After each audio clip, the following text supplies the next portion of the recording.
Journey to the sun-washed streets of 1970s Kabul, where a privileged boy named Amir lives with his father Baba in a lavish home.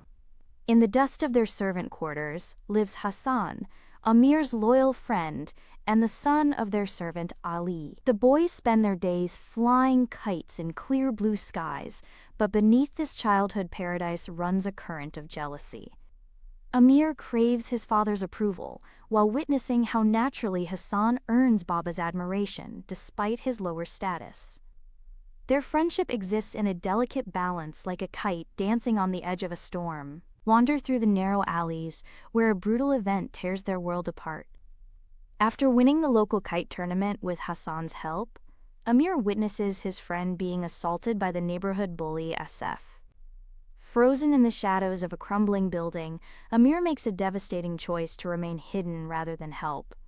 This moment of cowardice poisons the well of their friendship. The walls of their compound now feel like prison walls to Amir, who cannot face his shame or the innocent devotion in Hassan's eyes.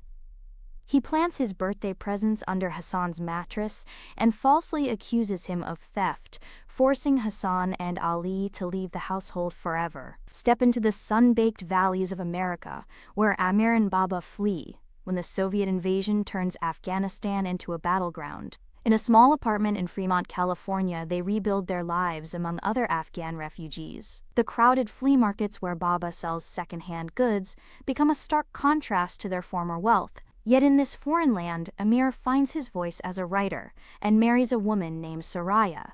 When Baba dies from cancer, Amir feels both grief and relief, like standing in a room where a heavy curtain has finally been opened, letting in painful light but also fresh air.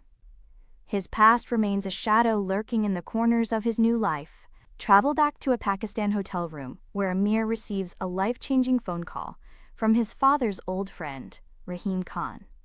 "There is a way to be good again," Rahim tells him across crackling phone lines that stretch across continents. Amir learns that Hassan was actually his half-brother, a secret kept by Baba, who had fathered Hassan with Ali's wife. The hotel walls seem to close in as Amir faces this revelation that reshapes his entire childhood. Hassan and his wife have been killed by the Taliban, leaving behind a son named Sohrab, who languishes in an orphanage in Taliban-controlled Kabul. Walk through the dangerous streets of war-torn Kabul, now ruled by the Taliban, where Amir returns to find Sohrab. The city of his childhood lies in ruins like a body broken beyond recognition.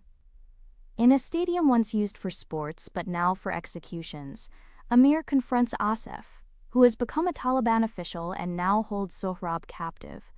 The brutal fight that follows leaves Amir injured, but finally facing the violence he once fled from.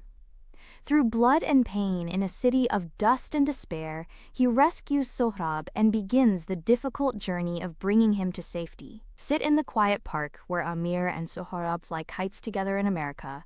After months of silence following his rescue and a suicide attempt, Sohrab begins to heal in small ways. The open sky above them offers space for their kite to soar, just as it creates room for new beginnings. When Amir runs to catch a kite for Sohrab just as Hassan once did for him, the circle begins to close. The park becomes a place of redemption where the wounds of the past, while never fully healed, can finally begin to mend under the gentle touch of forgiveness and second chances.